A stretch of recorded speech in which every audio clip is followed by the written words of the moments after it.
જો આપણે ગયા વખતે અન્નનળી સુધી જોઈ ગયા, આજે હવે આગળ વધીએ જઠર, નાનું આંતરડું અને મોટું આંતરડું.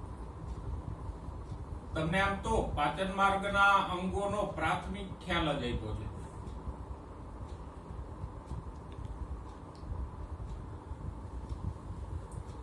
બરાબર. સૌથી પહેલા જઠર. તો જઠર છે એ ક્યાં હોય, એનું સ્થાન ક્યાં છે? તો કે ઉદર ગુહામાં ઉપરની તરફ ડાબી બાજુએ હોય.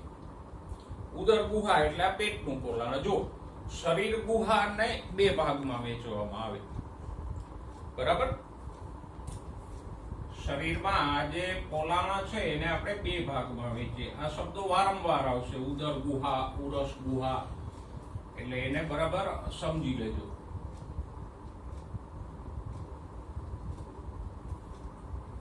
આ શરીર છે તો આખું અંદરનું જે પોલાણ હોય એને કહેવાય શરીર ગુહા.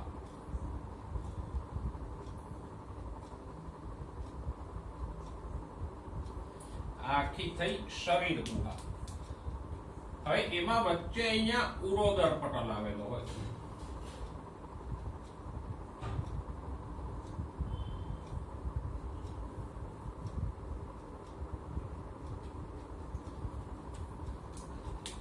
એને કારણે આ શરીર ગુહાના બે ભાગ પડી જાય.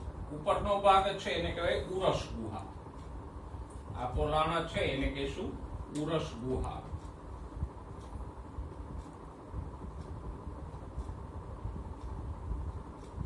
અને નીચેનો ભાગ છે એને કહેશું ઉદર ગુહા.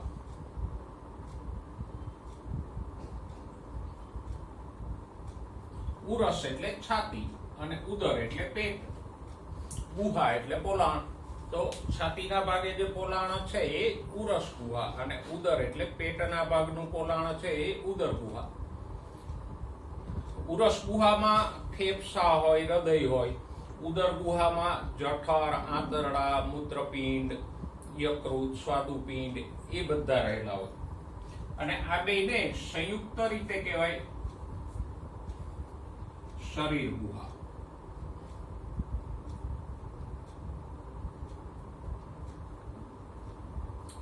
અથવા દેહ કોષ્ઠ.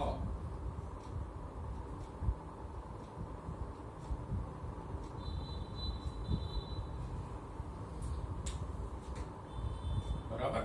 તો શરીર ગુહા એટલે આ જે પોલાણ હોય એ, અને એના બે ભાગ પડે, ઉરસ ગુહા અને ઉદર ગુહા. બે ભાગ શા માટે પડે? તો કે અહીંયા વચ્ચે ઉરોદર પટલ નામનો આડો પડદો હોય એટલે બે ભાગો પડી જાય. તો જઠર ક્યાં હોય? ઉરસ ગુહામાં ઉપર ડાબી બાજુ, એટલે કે અહીંયા હોય. આમાં આપણે દોરીએ તો આમ.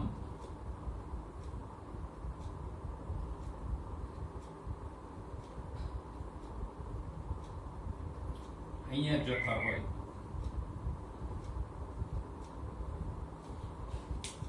જઠરની બાજુમાં અહીંયા હોય યકૃત.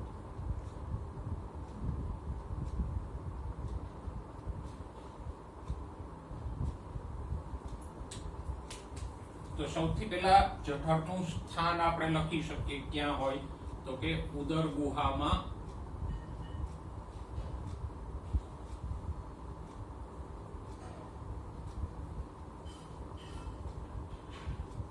ઉપર ડાબી બાજુએ.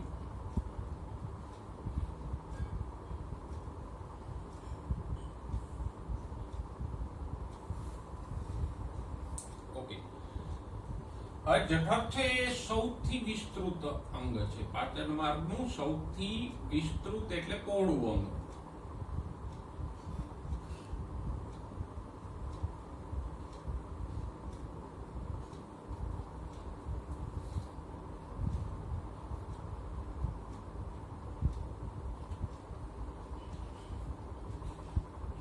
પાચન માર્ગમાં જઠર જેટલું પહોળું એકેય અંગ નથી.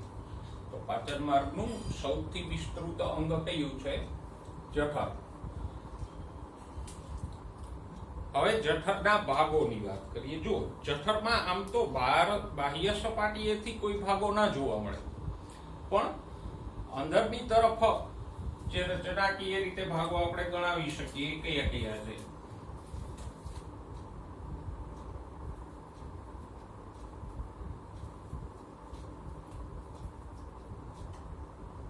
તો આ અન્નનળી છે.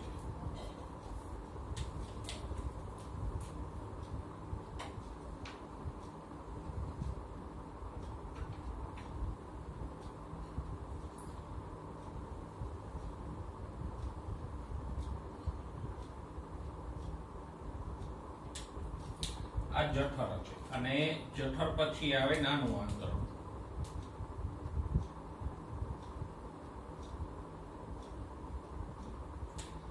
નાના આંતરડાનો પહેલો ભાગ એટલે પક્વાશય.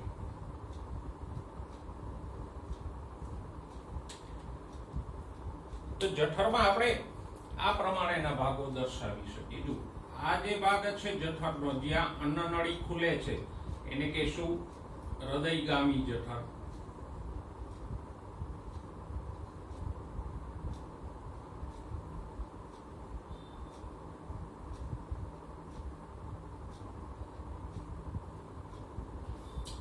પછી આ ઉપર તરફનો ભાગ છે એને કહેશું ઉપરી જઠર.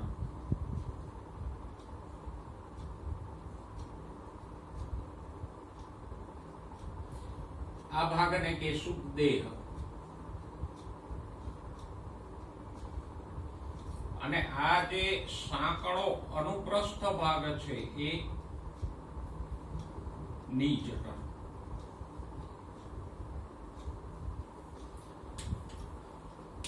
તો જઠરને આપણે આ ચાર ભાગોમાં વિભાજિત કરી શકીએ.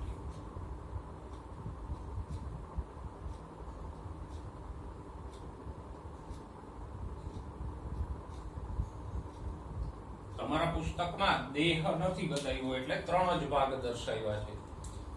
તો જઠરના ભાગો કયા છે? સૌથી પહેલો હૃદયગામી જઠર,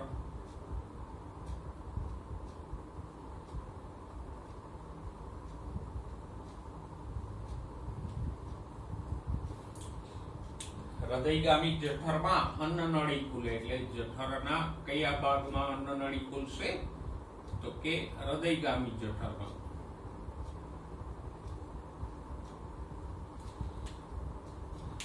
ઓકે. અને આપણે ભણી ગયા જ્યાં અન્નનળી ખુલે ત્યાં આગળ અહીંયા એક જઠર અન્નનાળીય મુદ્રિકા હોય અથવા તો વાલ્વ આવેલો હોય, મુદ્રિકા સ્નાયુનો બનેલો, જે જઠરમાંથી અન્નનળીમાં ખોરાકને જતો રોકે. તો હૃદયગામી જઠરમાં અન્નનળી ખુલે. પછી બીજો ભાગ છે ઉપરી જઠર.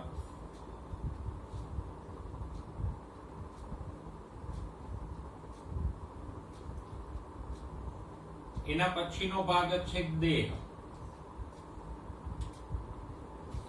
દેહ છે જઠરનો સૌથી મોટો ભાગ છે.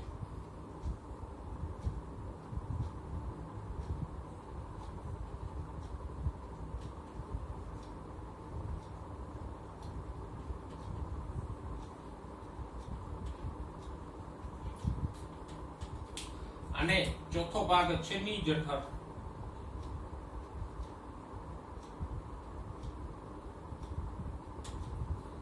નીજઠર અનુપ્રસ્થ એટલે આડો ભાગ છે. અહીંયા આપણે જોઈ શકીએ કે આ નીજઠર છે અનુપ્રસ્થ એટલે આમ આડો છે.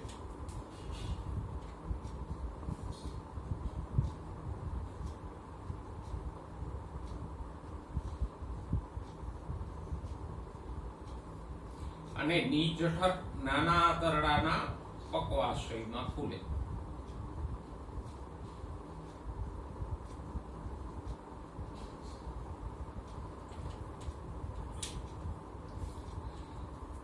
અને જ્યાં આ નીજઠર પક્વાશયમાં ખુલે છે ત્યાં પણ એક નીજઠર વાલ્વ આવેલો હોય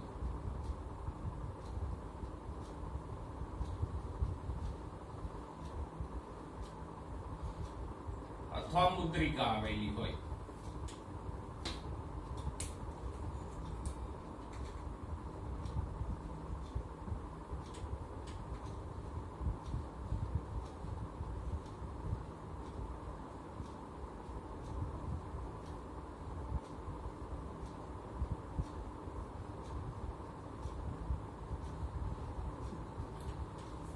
આમ જઠરના 4 ભાગો છે. કયા 4 ભાગો છે? તો કે એક તો હૃદયગામી જઠર, પછી ઉપરી જઠર, દેહ અને ની જઠર. અન્નનળી ક્યાં ખુલે જઠરમાં? તો કે હૃદયગામી ભાગમાં. પછી જઠરનો સૌથી મોટો ભાગ કયો છે? દેહ. ની જઠર તો કે અનુપ્રસ્થ ભાગ છે, અને એના પછી પક્વાશય આવે, એટલે ની જઠર પક્વાશયમાં ખુલે. અને જ્યાં આ ની જઠર પક્વાશયમાં ખુલે ત્યાં ની જઠર વાલ્વ આવેલો હોય. એ પણ મુદ્રિકા સ્નાયુનો વાલ્વ છે, એટલે જ્યાં સુધી જઠરમાં પાચન ક્રિયા પૂરી ન થઈ જાય ત્યાં સુધી આ વાલ્વ બંધ રહી. જઠરમાં ખોરાક પચે ત્યારે આ ની જઠર મુદ્રિકા ખુલે અને ખોરાક આગળ જાય. નહીતર તો પૈચા વગરનો ખોરાક છે આગળ જતો રહે ને, પણ એવું નથી થતું. કારણ તો કે જ્યાં સુધી જઠરમાં ખોરાકની પાચન ક્રિયા પૂરી ન થાય ત્યાં સુધી આ ની જઠર વાલ્વ બંધ રહે અને ખોરાકને આગળ જવા દે નહીં. જ્યારે જઠરમાં પાચન થઈ જાય પછી આ ની જઠર વાલ્વ ખુલે ને ખોરાક પક્વાશયમાં જાય. તો આપણે જઠર સંબંધિત ભાગોની વાત કરી. જઠર પછી આવે નાનું આંતરડું. હવે એ લંબાઈમાં તો બહુ મોટું છે. એની લંબાઈ લગભગ 6.25 મીટર જેટલી છે.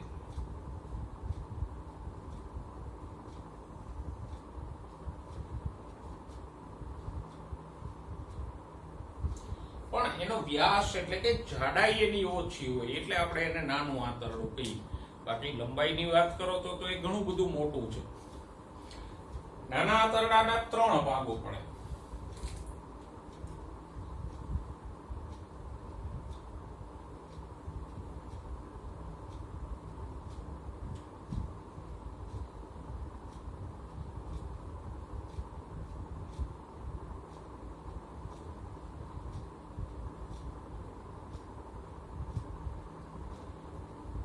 કયા 3 ભાગો પડે નાના આંતરડાના? તો કે સૌથી પહેલો શરૂઆતનો ભાગ છે પક્વાશય.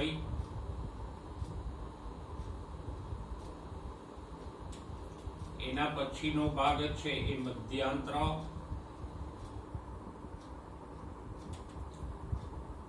અને ત્રીજો ભાગ છે શેષાંત્ર.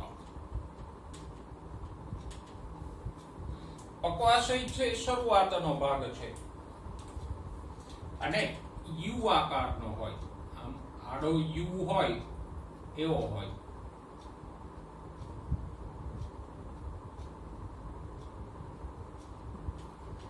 આ રીતે જો અહીંથી આમ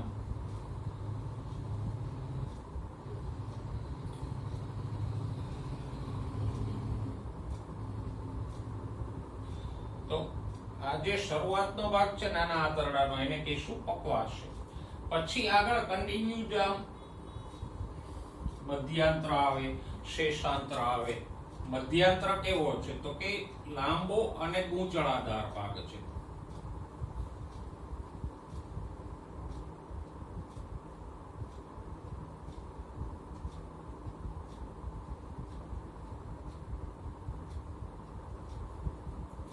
અને શેષાંત્ર તો કે એ પણ ગૂંચળામય ભાગ છે.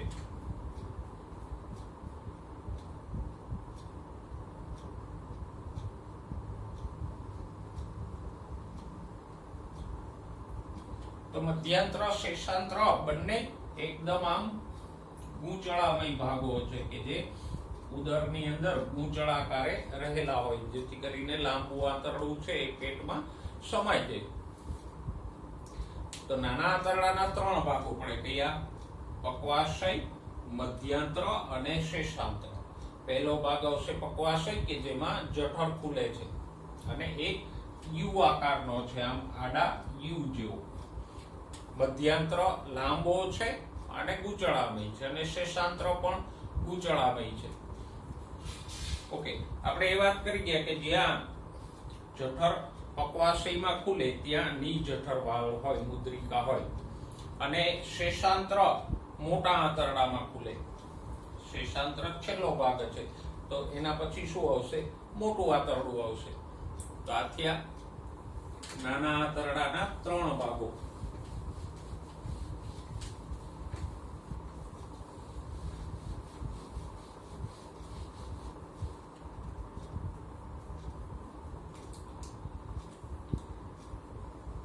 એના પછી હવે જોઈએ મોટું આંતરડું.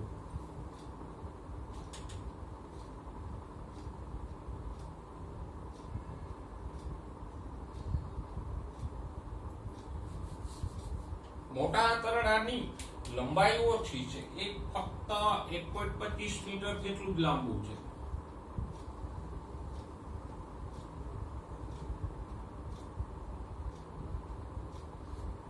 પણ એનો વ્યાસ વધારે છે એટલે આપણે એને મોટું કહીએ. જાડાઈ એની વધારે છે એટલે આપણે એને મોટું આંતરડું કહીએ.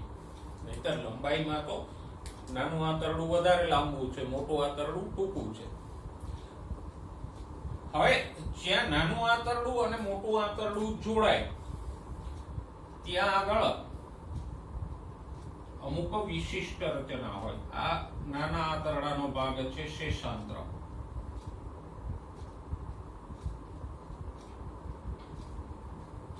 અને એના પછી શરૂ થશે મોટું આંતરડું.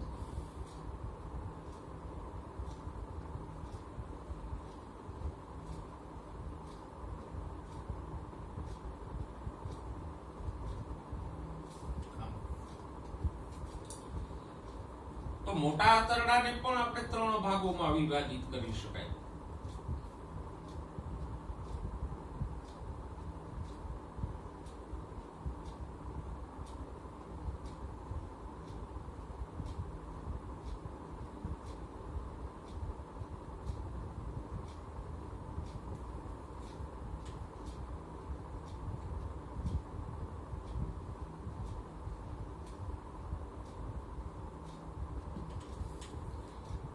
કયા 3 ભાગો છે મોટા આંતરડાના? તો કે સૌથી પહેલો આવશે અંધાંત્ર, એના પછીનો ભાગ છે કોલોન,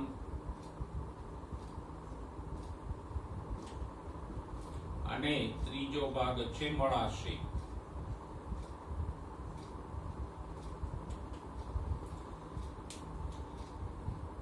જોઈએ એક એક ભાગ. સૌથી પહેલા અંધાંત્રની વાત કરી તો આ જે ભાગ છે, આટલો ભાગ, આને શું કહેવાય? અંધાંત્ર.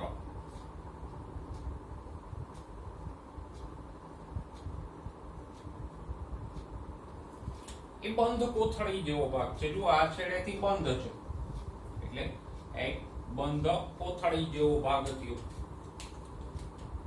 તો અંધાંત્ર કેવું છે? તો કે બંધ કોથળી જેવો ભાગ છે.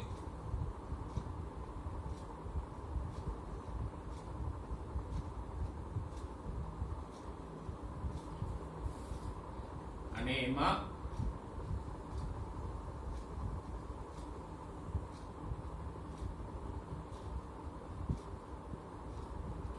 શેષાંત્ર ખુલે એટલે કે નાનું આંતરડું ખુલે.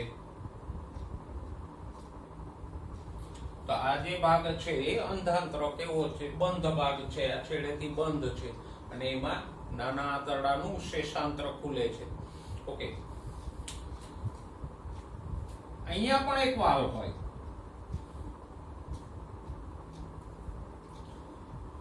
એનું નામ છે ઇલિયોસિકલ વાલ્વ.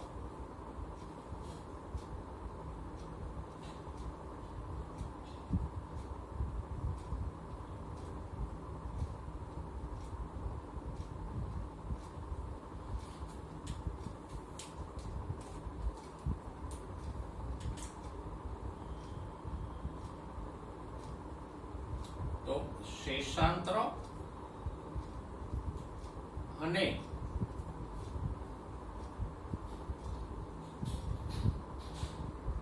અંધાંત્રના જોડાણ સ્થાને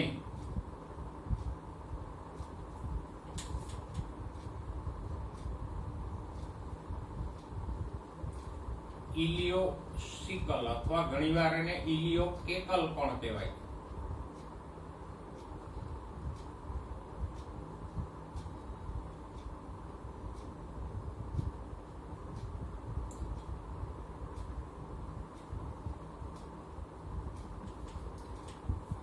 બરાબર.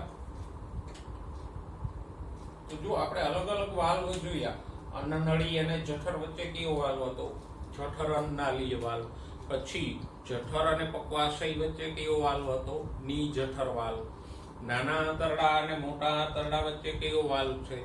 ઇલિયોકેકલ વાલ્વ કે ઇલિયોસિકલ વાલ્વ. હજી એક રચના હોય છે અંધાંત્ર પાસે, આ એક ઇલિયોસિકલ મુદ્રિકા તો હોય, એ ઉપરાંત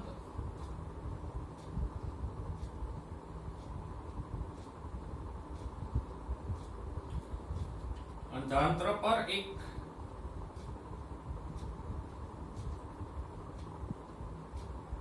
આંગળી જેવો પ્રવર્ત હોય,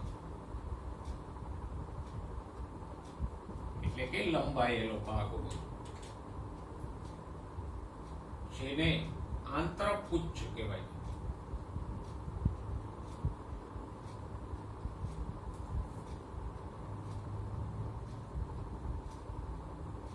અને આ આંતરપુચ્છ અવશિષ્ટ અંગ છે.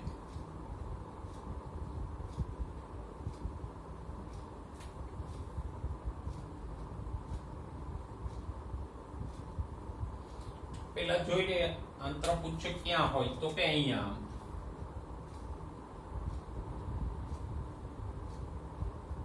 આવો એક લંબાયેલો ભાગ હોય, અને એ એકદમ નાનો અને કૃમિ જેવો, કરમિયા જેવો, એટલે ઘણીવાર એને કૃમિ રૂપ આંતરપુચ્છ પણ કહેવાય.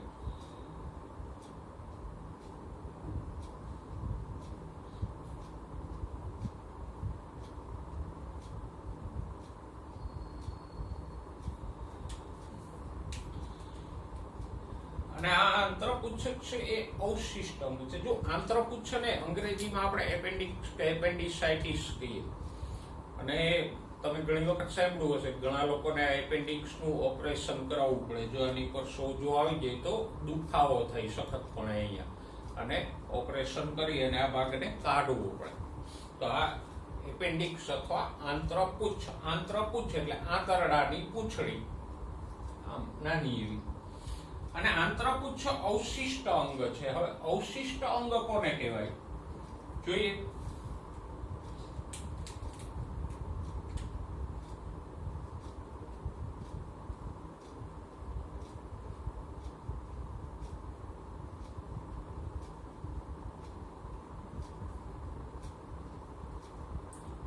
અવશિષ્ટ અંગો એટલે એવા અંગો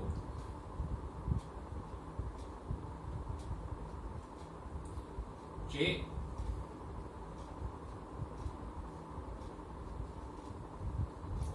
પ્રાણીના પૂર્વજોમાં સક્રિય હતા,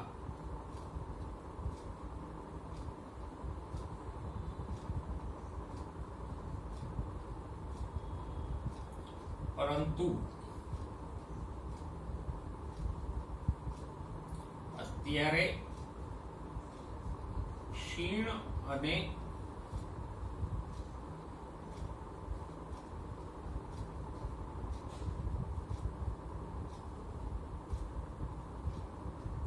નિષ્ક્રિય હોય. એટલે કે પૂર્વજોમાં એ અંગ સક્રિય હોય, પણ અત્યારે પ્રાણીના શરીરમાં એ અંગ ક્ષીણ એટલે નાનું થઈ ગયું હોય અને નિષ્ક્રિય થઈ ગયું હોય. તો આવું જે અવશિષ્ટ એટલે અવશેષ રૂપ અંગ છે કે જે નિષ્ક્રિય અને નાનું થઈ ગયું છે, એને શું કહેશું આપણે? અવશિષ્ટ અંગ. જો છેલ્લી દાઢ માટે પણ મેં કીધું હતું કે છેલ્લી દાઢ છે અવશિષ્ટ છે. અત્યારે એ કોઈ કામની નથી આપણને, ત્યાં આપણે ચાવી નથી શકતા, તો એ પણ અવશિષ્ટ ભાગ છે. તો શરીરમાં આવા ઘણા અવશિષ્ટ અંગો હોય. દાખલા તરીકે તમે ભણી ગયા હશો કે સાપમાં ઘણા મોટા સાપ છે, એમાં અવશિષ્ટ ઉપાંગો જોવા મળે, આટલા નાના નાના પગ જોવા મળે. તો એ પગ ચાલવામાં ઉપયોગી નથી. ભૂતકાળમાં સાપના પૂર્વજોમાં એ પગ વિકસિત અને ઉપયોગી હતા, પણ હવે ઘસાઈને નાના અને નક્કામાં થઈ ગયા. તો આવા જે અંગો છે જે ક્ષીણ એટલે નાના અને નક્કામાં હોય અવશેષ રૂપે, એને શું કહેવાય? અવશિષ્ટ. તો પાચન માર્ગમાં આ કૃમિરૂપ આંતરપુચ્છ છે એ અવશિષ્ટ અંગ છે.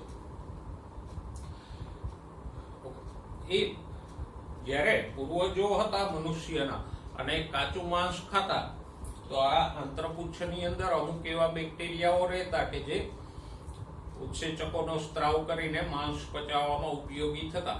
પણ પણ પછી ધીમે ધીમે મનુષ્ય પકાવેલો ખોરાક લેવા માંડ્યો તો આંતરપુચ્છની કઈ આવશ્યકતા ન રહી, એટલે એ નિષ્ક્રિય થઈ ગયું અને કામ કરતું બંધ, એટલે કે અવશિષ્ટ થઈ ગયું. તો નાના અને મોટા આંતરડાના જોડાણ સ્થાને આટલી બાબતો હોય. ફરી એકવાર જોઈ લે, નાના આંતરડાનો સૌથી પહેલો ભાગ કયો છે? અંધાંત્ર. કેવો છે? તો કે બંધ કોથળી જેવો ભાગ છે આમ, અને એની અંદર શેષાંત્ર ખુલે છે. બરાબર?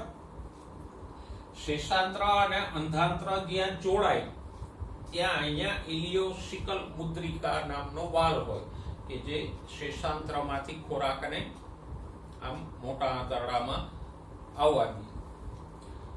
અને ખાસ અંધાંત્ર ઉપર આવું એક આંગળી જેવું પ્રવર્ત હોય, જેને કહેવાય આંતરપુચ્છ અથવા કૃમિરૂપ આંતરપુચ્છ. એ અવશિષ્ટ અંગ છે.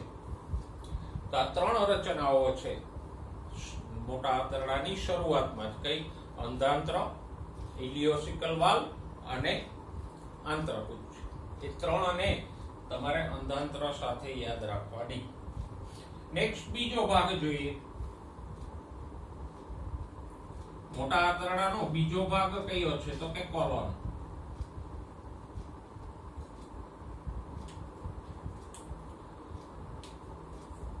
કોલોન એટલે અહીંથી આગળનો ભાગ.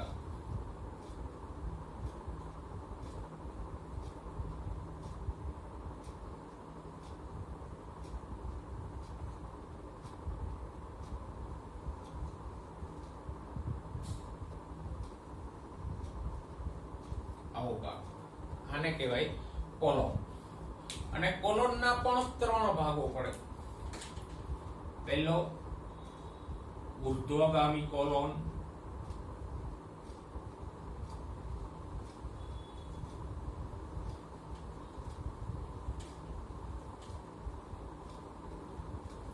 બીજો છે અનુપ્રસ્થ કોલોન,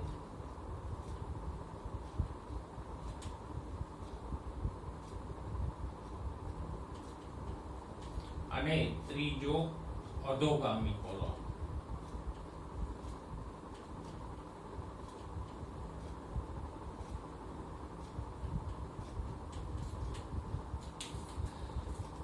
ઉર્ધ્વગામી, ઉર્ધ્વ એટલે ઉપર. તો જો અહીંયા ખોરાક આમ ઉપર તરફ જાય છે, માટે આ ભાગને શું કહેશું?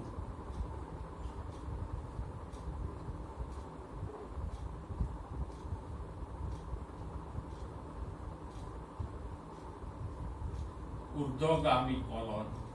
આ ભાગ આમ આડો છે એટલે અનુપ્રસ્થ. અનુપ્રસ્થ એટલે આડું. તો આ ભાગ થયો અનુપ્રસ્થ કોલોન.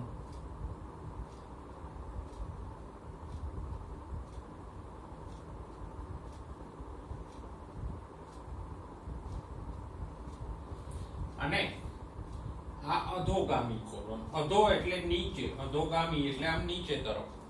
તો અહીંયા ખોરાક આમ નીચે તરફ ઉતરે છે એટલે આ અધોગામી કોલોન.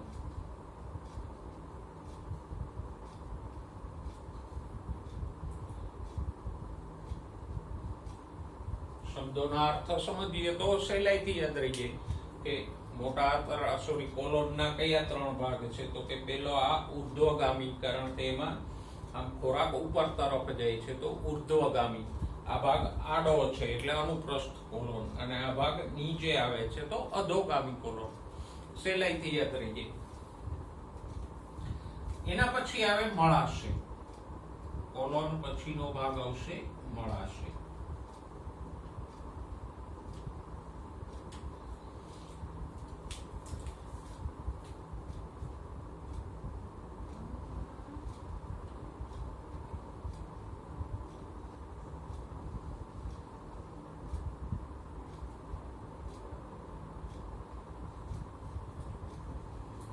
આ છે મળાશય.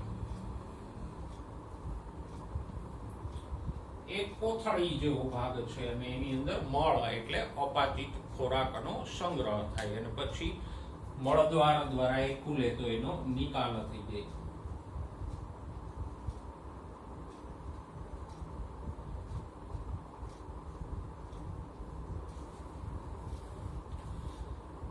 તો આમ મોટા આંતરડાના 3 ભાગો પડે: અંધાંત્ર, કોલોન અને મળાશય. એમાંથી અંધાંત્રમાં જે અમુક રચનાઓ છે કે ત્યાં ઇલિયોસિકલ મુદ્રિકા હોય, પછી કૃમિ રૂપાંતરપુચ્છ નામનું અવશિષ્ટ અંગ હોય, એને બરાબર યાદ રાખજો. બાકીના 2 ભાગો તો સહેલા છે. કોલોનમાં 3 ભાગો છે અને મળાશય બંધ કોથળી જેવો ભાગ છે.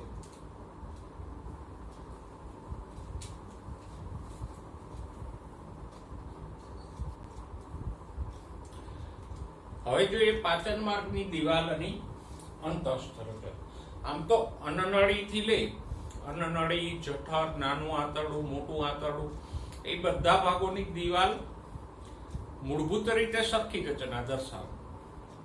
આ પછી એમાં થોડું વેરિએશન હોય દરેક ભાગમાં, પણ મૂળભૂત રીતે અન્નનળીથી લઈ અને મળાશય સુધીના માર્ગની દિવાલમાં 4 સ્તરો હોય. એટલે આપણને પાચન માર્ગની દિવાલની એક કોમન રચના જ આપી દીધી છે. દરેક અંગની દિવાલની અલગ અલગ રચના આપી નથી. જોતા જઈએ, સૌથી બહારનું સ્તર એમાં કયું હોય તો કે લસી સ્તર.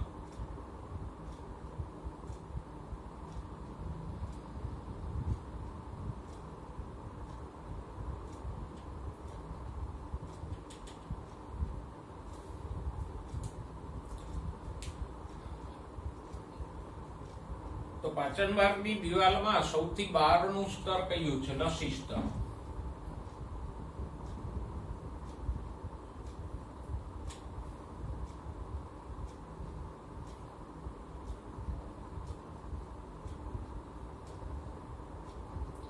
જો જે કઈ આકૃતિઓ હું દોરું છું એ તમે પણ તમારી નોટમાં દોરતા રહેજો.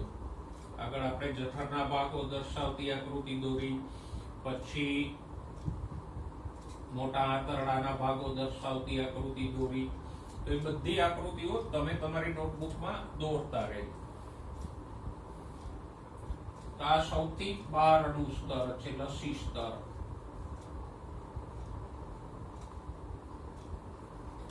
કેવું છે તો કે મેસોથેલિયમ એટલે કે અંતરંગીય અંગોનું અધિસ્તર છે, જે મધ્ય ગર્ભ સ્તરમાંથી ઉત્પન્ન થયું હોય.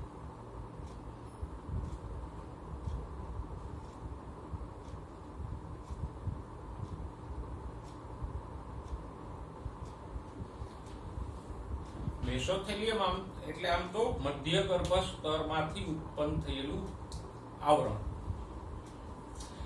જે કઈ આંતરિક અંગો છે બધાની ફરતે એક સંયોજક પેશીનું આવરણ હોય. એટલે કે અંતરંગી એટલે આંતરિક અંગો. પછી એ હૃદય હોય કે પાચન માર્ગ હોય, યકૃત હોય, મૂત્રપિંડ હોય, એ બધા અંતરંગી મીન્સ કે આંતરિક અંગોની ફરતે એક સંયોજક પેશીનું આવરણ હોય. એને શું કહેવાય? મેસોથેલિયમ. તો આ લસી સ્તર છે એ પણ આ મેસોથેલિયમનો જ એક ભાગ છે અને એ સંયોજક પેશીનું બનેલું છે.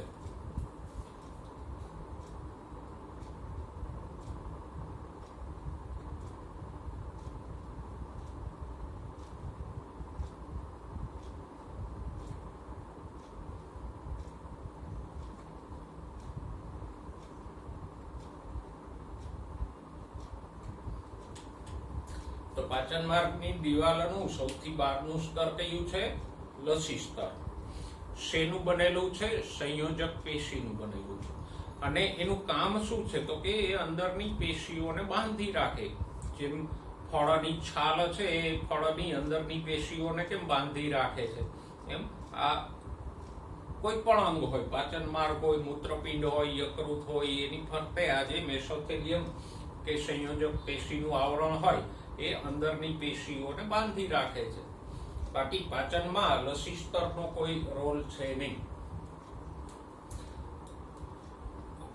નેક્સ્ટ બીજું સ્તર છે સ્નાયુ સ્તર.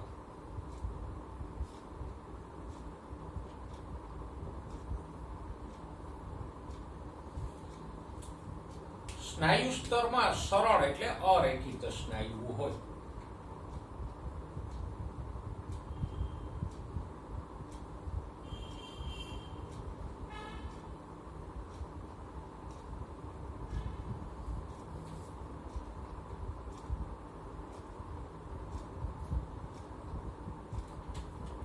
અંદરના કોઈ અંગોમાં રેખિત સ્નાયુ ન હોય, એટલે પાચન માર્ગ હોય કે બીજા કોઈ પણ અંગો હોય હૃદય સિવાયના, બધે અરેખિત સ્નાયુ જશે, એટલે કે સરળ સ્નાયુઓ જ હશે.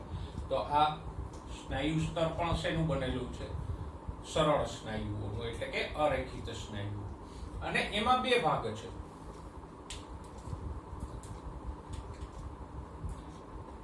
એક છે આયામ સ્નાયુ સ્તર,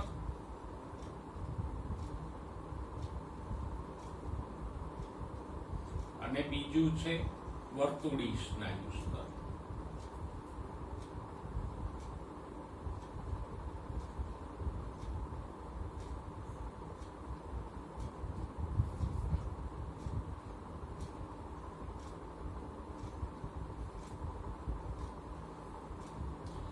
સ્નાયુ સ્તર બે પેટા ભાગોમાં વિભાજિત થાય. એક આયામ સ્નાયુ સ્તર છે. આયામ એટલે ઊભા, આમ પાચન માર્ગ હોય તો એ સ્નાયુઓ આમ ઊભા ગોઠવાયેલા હોય લંબાઈ, એટલે એને આપણે શું કીધું? આયામ સ્નાયુ સ્તર. અને બીજું અંદરનું સ્તર છે વર્તુળી છે, એટલે એમાં સ્નાયુઓ આમ ગોઠવાયેલા હોય વર્તુળાકાર. તો અહીંયા બે સ્નાયુ સ્તર છે. પેલા બહારની તરફ હોય આયામ સ્નાયુ સ્તર. હવે આયામ સ્નાયુઓ ઊભા છે, એટલે આમ ગોઠવાયેલા છે, એટલે આડા છેદમાં આપણને ટપકા જેવા દેખાશે.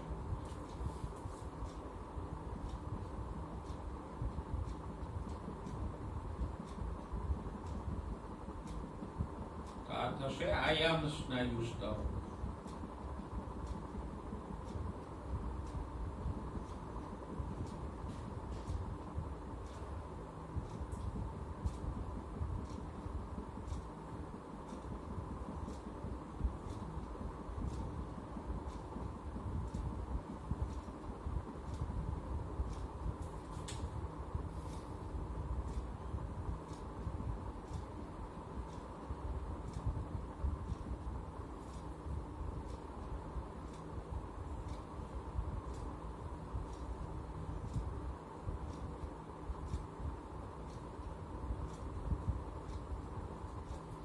અને એની અંદર તરફ હોય વર્તુળી સ્નાયુઓનું સ્તર.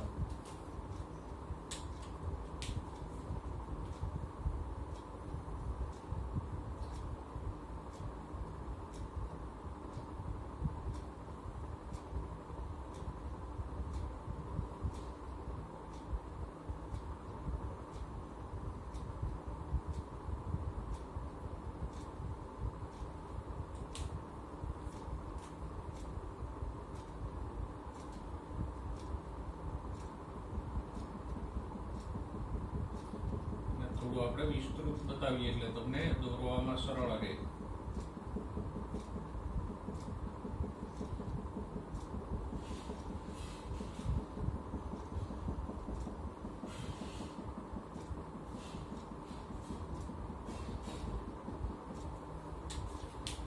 હવે દોરીએ વર્તુળી સ્નાયુઓનું સ્તર.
ને આ બે ભેગા મળીને બનાવે સ્નાયુ સ્તર.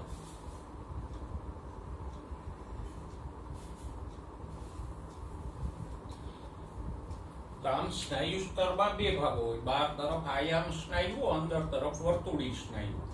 અને સ્નાયુ સ્તરનું કાર્ય આપણને પુસ્તકમાં નથી, પણ સ્નાયુ સ્તરનું કાર્ય શું થાય? તો કે સ્નાયુઓના સંકોચન વિકોચનથી એક તો ખોરાક વલોવાય પણ ખરો અને આગળ પણ ધકેલે. તો સ્નાયુ સ્તરનું કાર્ય શું છે? ખોરાકને વલોવવો અને આગળ ધકેલવો, જેમ કે અન્નનળીમાંથી જઠરમાં, જઠરમાંથી પક્વાશયમાં, એમ ખોરાકને આગળ આગળ ધકેલવો.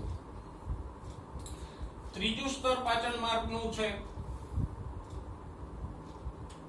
અધઃશ્લેષ્મ.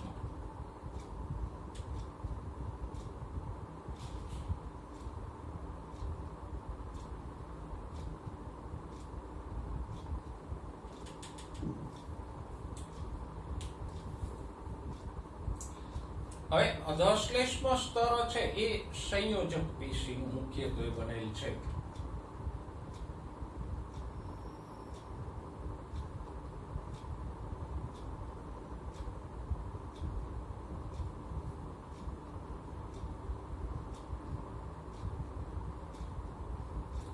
પણ એમાં બીજી રચનાઓ પણ જોવા મળે, જેમ કે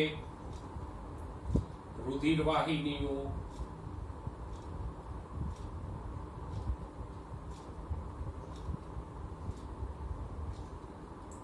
પછી લસિકા વાહિનીઓ,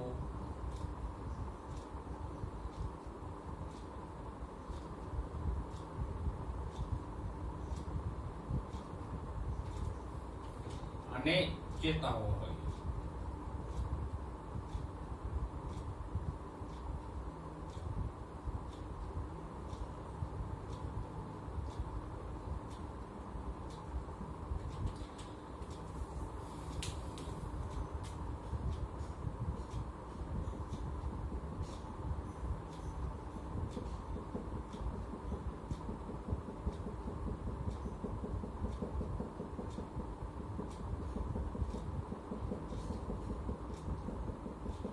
તો આ અધઃશ્લેષ્મ સ્તર છે.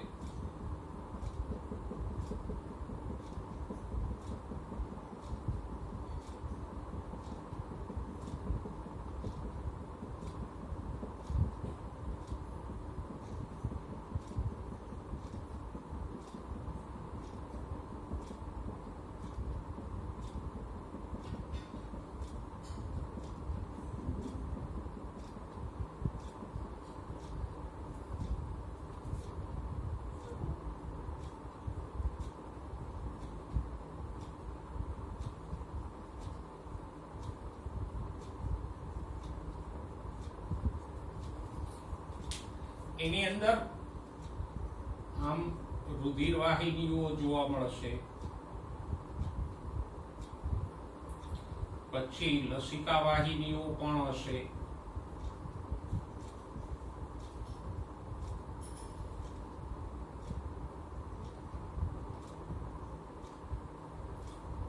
અને ચેતાઓ પણ પથરાયેલી હોય.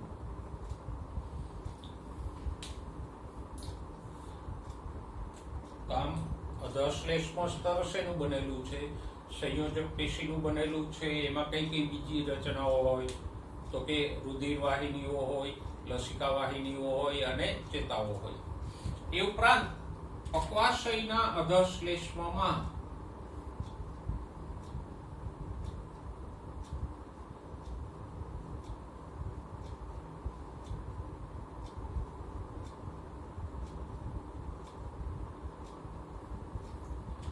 બ્રુનરની ગ્રંથિઓ હોય.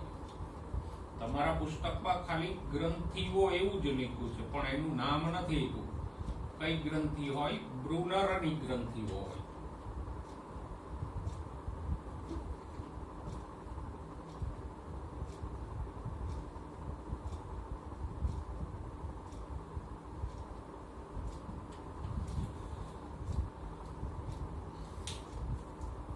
અને આ બ્રુનરની ગ્રંથિઓ છે આંતરરસના અમુક ઘટકોનો સ્ત્રાવ કરે.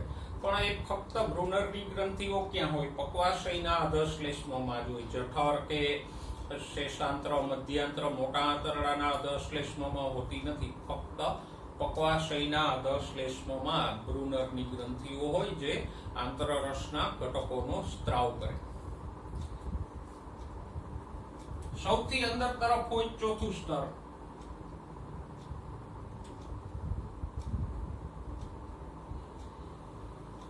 શ્લેષ્મ સ્તર.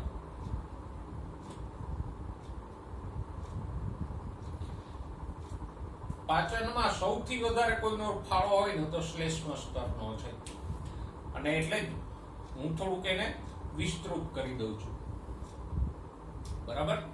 પહેલા આ ઉપરના ત્રણેય સ્તર છે એ સમજાઈ ગયા હોય તો એને આપણે કાઢી નાખીએ, જેથી કરીને શ્લેષ્મ સ્તર માટે મને થોડીક જગ્યા મળી રહે.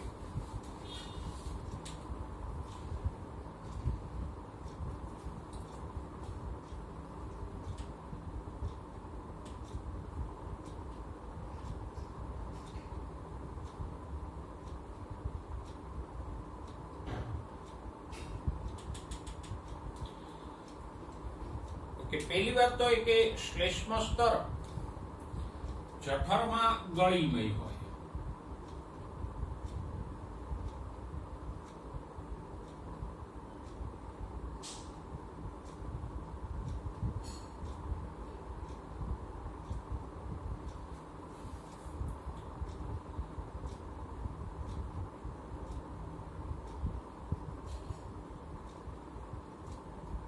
અને 3 ભાગમાં વિભાજિત થાય છે.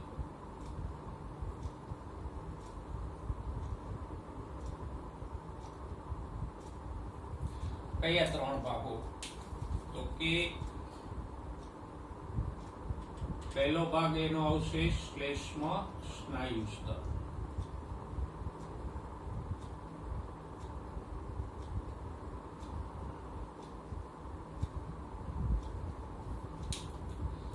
અહીંયા જેવું સ્નાયુ સ્તર છે એવું જ અહીંયા હોય શ્લેષ્મ સ્તરની શરૂઆતમાં, પણ પાતળું હોય. જેમ અહીંયા આયામ અને વર્તુળી સ્નાયુઓ છે તો અહીંયા પણ હશે, પણ આ સ્નાયુ છે, સ્નાયુ સ્તરો છે એ પાતળા હોય, આના જેટલા જાડા ના હોય. તો શ્લેષ્મ સ્તરમાં શરૂઆતમાં શું હોય? શ્લેષ્મ સ્નાયુ સ્તર હોય.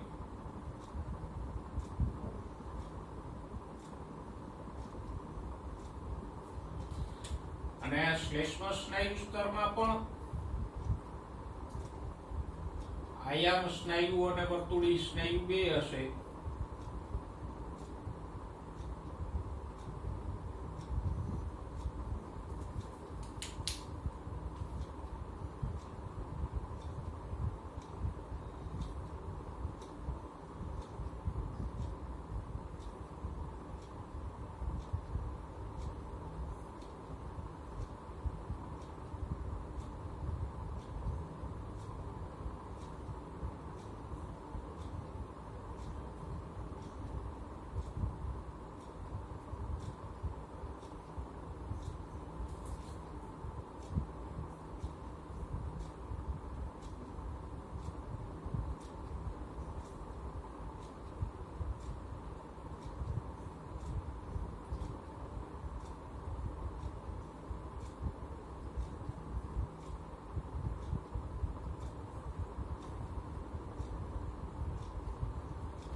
શ્લેષ્મ સ્નાયુ પણ આયામ અને વર્તુળી સ્નાયુઓ ધરાવે.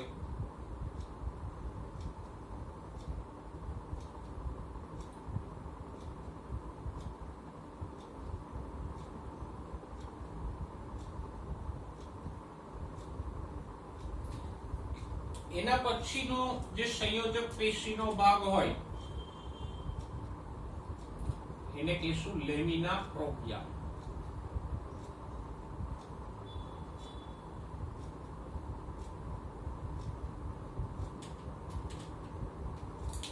એ સંયોજક પેશીનો ભાગ છે.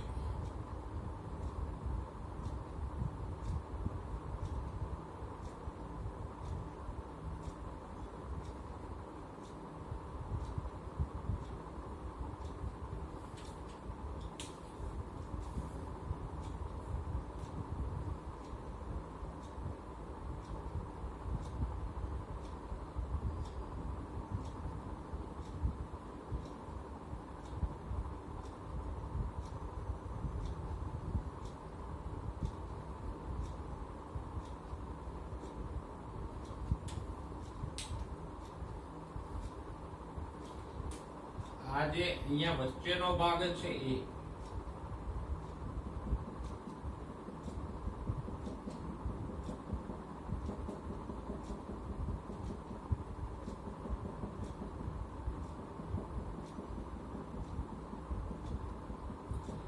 ને આની અંદર પણ લસિકા વાહિનીઓ, રુધિર વાહિનીઓ હોય.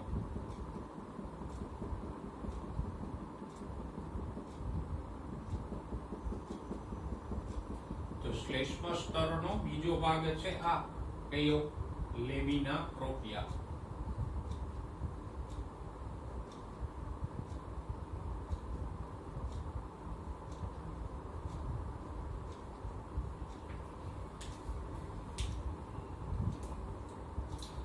અને શ્લેષ્મ સ્તરનો ત્રીજો ભાગ છે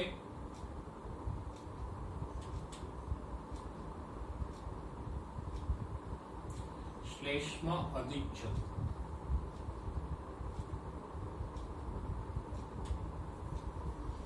આ સૌથી મહત્વનો ભાગ છે. એક અધિચ્છદીય કોષો ધરાવે અને એની અંદર સ્ત્રાવી કોષો હોય કે જે અલગ અલગ પાચક પદાર્થોનો, ઉત્સેચકો વગેરેનો સ્ત્રાવ કરે. અને આ સ્તર છે જઠરમાં ગળીમય હોય, નાના આંતરડામાં આંગળી જેવા પ્રવર્ધો વાળું હોય અને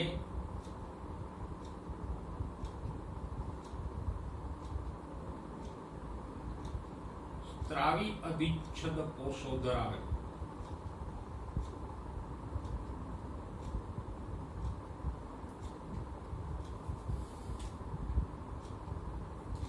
જે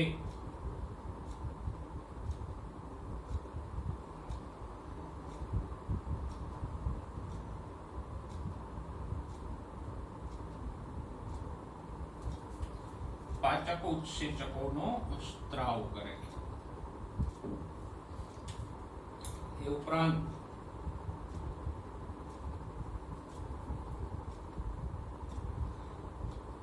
આ શ્લેષ્મ અધિચ્છદમાં જે ગોબલેટ કોષો હોય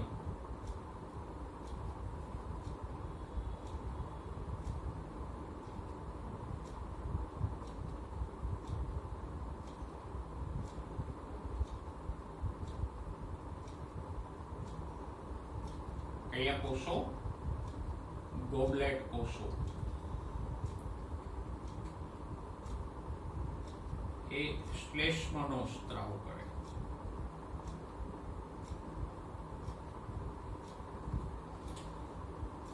જોઈએ પહેલા આપણે કોષો દોરીએ પછી આગળની વાત કરીએ.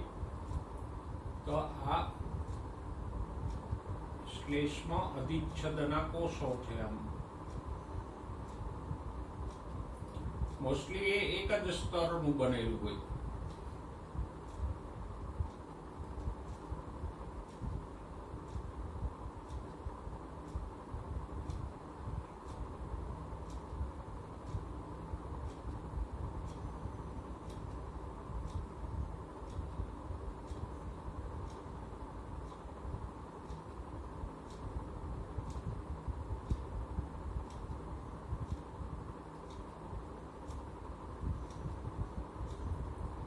આવી રીતે આમ સૌથી અંદર તરફ આ જે કોષોનું સ્તર છે એને કહીશું શ્લેષ્મ અધિચ્છદ.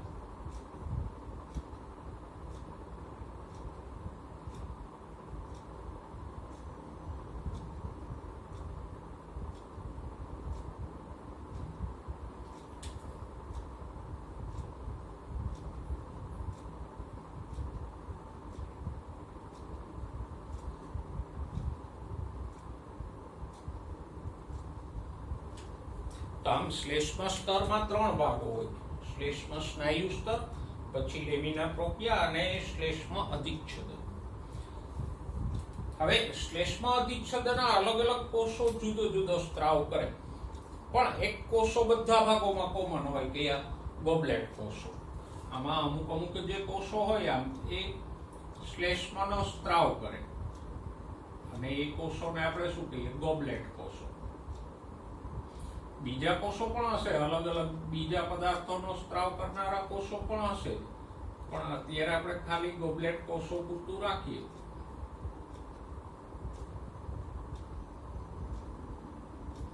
કારણ કે ગોબલેટ કોષો બધે હોય, જઠરમાં, નાના આંતરડામાં, મોટા આંતરડામાં, બધા ભાગોમાં હોય અને એ શ્લેષ્મનો સ્ત્રાવ કરે.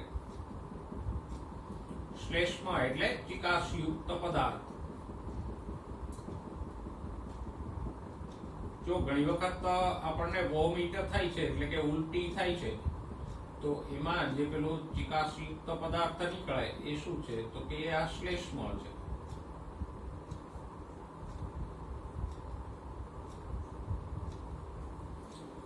અને શ્લેષ્મનું મુખ્ય કામ શું છે તો કે ખોરાક સાથે આ શ્લેષ્મ અધિચ્છદનું ઘર્ષણ અટકાવે. બીજા કોષો પણ હશે, જેમ કે જઠરના અધિચ્છદમાં અહીંયા પેપ્ટિક કોષો હશે જે પેપ્સિનનો સ્ત્રાવ કરશે. પછી ઓક્ઝિન્ટિક કોષો કે પેરાઇટલ કોષો હશે જે HCl નો સ્ત્રાવ કરશે.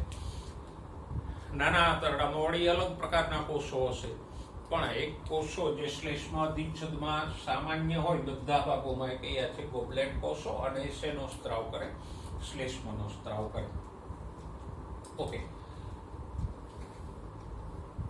હવે આ શ્લેષ્મ અધિચ્છદ છે એ નાના આંતરડામાં જઠરમાં ગળી ગઈ હોય.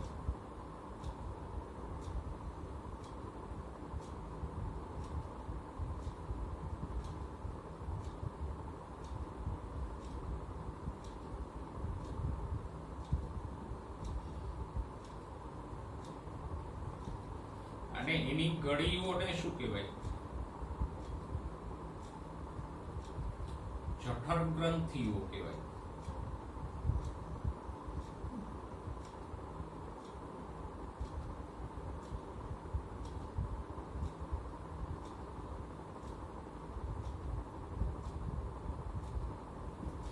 એટલે કે આ જે ગળીઓ બની આને શું કહેવાય? એક જઠર ગ્રંથિ, પછી બીજી જઠર ગ્રંથિ, આ ત્રીજી જઠર ગ્રંથિ. તો જઠરમાં શ્લેષ્મ સ્તર કે શ્લેષ્મ અધિચ્છદ મોટી ગળીઓ વાળું હોય, પણ પક્વાશયમાં કે શેષાંત્રમાં એ અલગ હોય.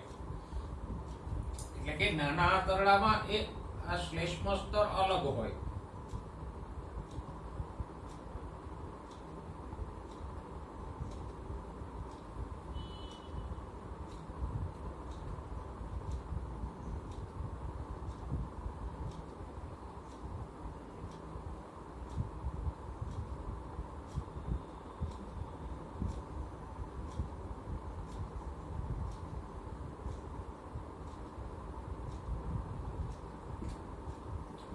ત્યાંમાં આવી મોટી મોટી ગળીઓ ના હોય, પણ ગળીઓને બદલે નાના નાના સૂક્ષ્મ પ્રવર્ધો હોય.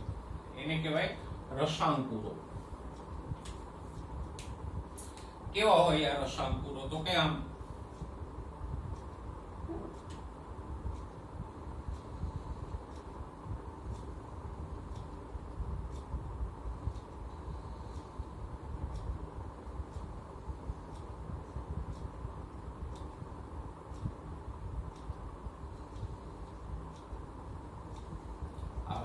આંગળી જેવા, આંગળી જેવડા નહીં, કદમાં તો એકદમ નાના હોય, સૂક્ષ્મ, બરાબર, રૂવાટી જેવા નાના નાના. પણ ફરક શું છે સમજાય છે? જો જઠરમાં આમાં આમ ગળીઓ હોય શ્લેષ્મ સ્તરમાં, જ્યારે નાના આંતરડામાં ફરતી દિવાલે આવા આંગળી જેવા પ્રવર્ધો હોય. પેલા ટુવાલ કે નેપકિનમાં રેસાઓ લંબાયેલા હોય, એમ ફરતી બાજુથી આવા રસાંકુરો નામના પ્રવર્ધો લંબાયેલા હોય. આમ આંગળી જેવા એક રસાંકુર, આ બીજો રસાંકુર, આ ત્રીજો રસાંકુર. અને એમાં પણ અહીંયા શ્લેષ્મ અધિચ્છદના કોષો આવેલા હોય.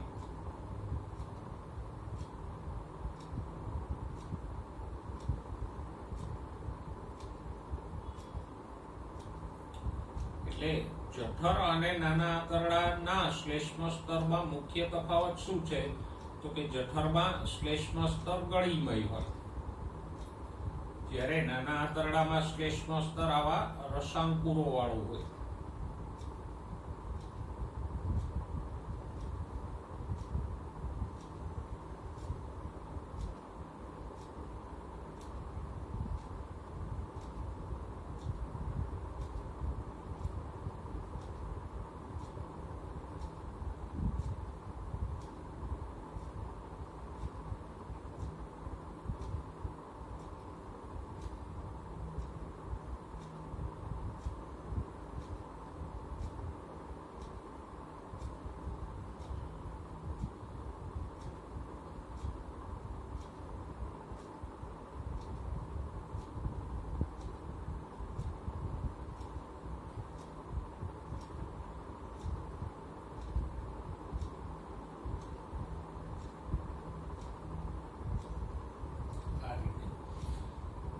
અને આ રસાંકુરોના કોષો છે એ પણ વિશિષ્ટ પ્રકારના હોય.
તો આ રસાંકુરોના કોષોની સપાટી ઉપર એક વિશિષ્ટ પ્રકારના પાછા સૂક્ષ્મ રસાંકુરો હોય. જો આ બે કોષોને આપણે અહીંયા મોટા કરીને દોરીએ તો કેવું દેખાય? તો કે આમ. આ એક કોષ છે, આ બીજો કોષ છે. તો આ કોષોની સપાટી આમ સીધી ના હોય, પણ આ જે સપાટી છે અંદર તરફની એની ઉપર પણ સૂક્ષ્મ રસાંકુરો હોય.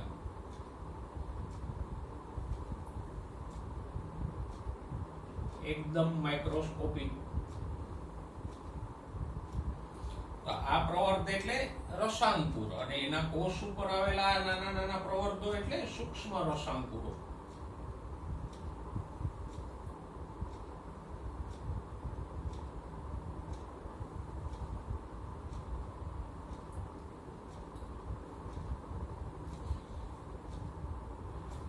આખા કોષની સપાટી ઉપર આવા સૂક્ષ્મ રસાંકુરો હોય અને એટલે જ આ કોષોની સપાટી 3 ડાયમેન્શનમાં કેવી થઈ જાય? Brush border. જેમ પેલું કપડા ધોવાનું કે બ્રશ હોય તો એની સપાટી ઉપર કેમ પેલા રેસાઓ હોય લંબાયેલા, તો અહીંયા પણ કોષોની આખી સપાટી ઉપર આવા સૂક્ષ્મ રસાંકુરો લંબાયેલા હોય એટલે સપાટી કેવી થઈ જાય? બ્રશ જેવી થઈ જાય. એટલે આપણે એને શું કીધું? Brush border. તો રસાંકુરો ઉપર પાછા સૂક્ષ્મ રસાંકુરો હોય. રસાંકુરોના કોષો ઉપર પાછા સૂક્ષ્મ રસાંકુરો હોય. અને આવા સૂક્ષ્મ રસાંકુરો થી ફાયદો શું થાય? તો કે એનાથી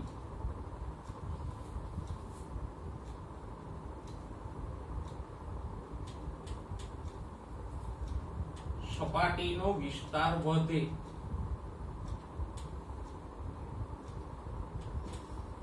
જો કોષની સપાટી આમ સીધી હોય એના કરતા આમ સૂક્ષ્મ રસાંકુરો વાળી હોય તો સપાટીનું ક્ષેત્રફળ વધે ને, અને ક્ષેત્રફળ વધે તો વધારે શોષણ કરી શકાય. બચેલા ઘટકોનું શોષણ ઝડપથી થાય. હવે આની અંદર લસિકા વાહિનીઓ વગેરે તો હોય જ. આ રસાંકુરો છે એની અંદર આમ મોટી લસિકા વાહિનીઓ એટલે પયસ્વિનીઓ હોય.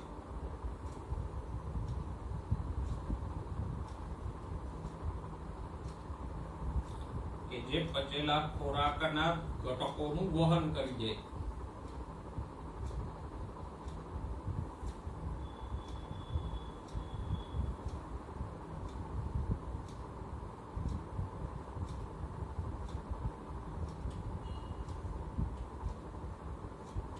પયસ્વિની એટલે મોટી લસિકા વાહિની, સાથે સાથે એમાં રુધિર વાહિનીઓ પણ હોય.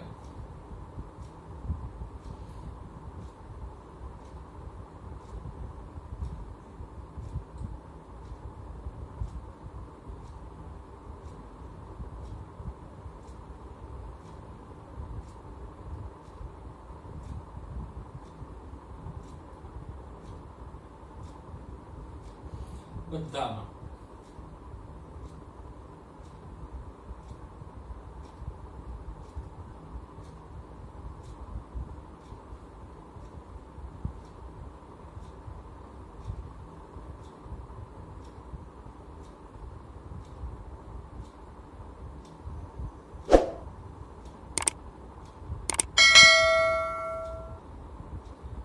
અને બીજી એક વિશિષ્ટ રચના હોય.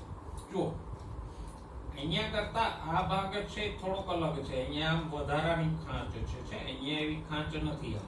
આ અહીંથી આમ પૂરું થઈ જાય, પણ અહીંયા આમ પૂરું નથી થતું, અહીંયા વધારાની ખાંચ છે. એ ખાંચને શું કહેવાય?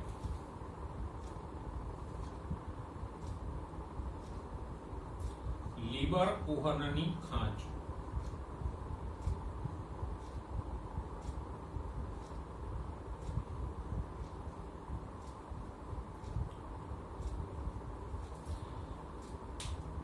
તો આમ રસાંકુરોની વચ્ચે વચ્ચે આવી લીબર કુહનની ખાંચો પણ હોય.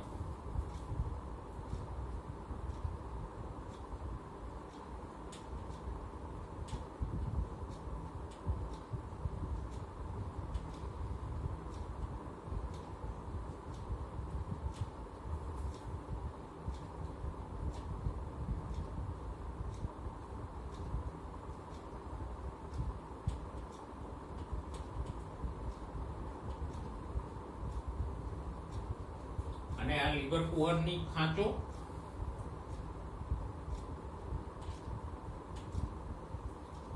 આંતરરસના ઘટકોનો સ્ત્રાવ કરે.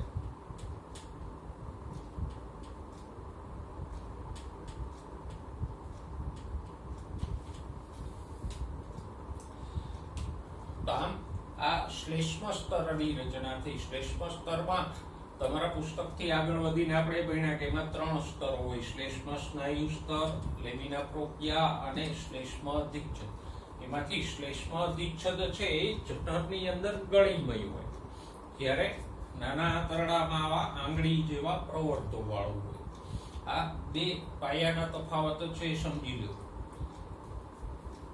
બરાબર. અને શ્લેષ્મ અધિસ્તરના શ્લેષ્મ અધિચ્છદના આ જે કોષો છે એ અલગ અલગ હોય. જેમ કે જઠર, આંતરડું બધા ભાગોમાં ગોબલેટ કોષો હોય જે શ્લેષ્મનો સ્ત્રાવ કરે.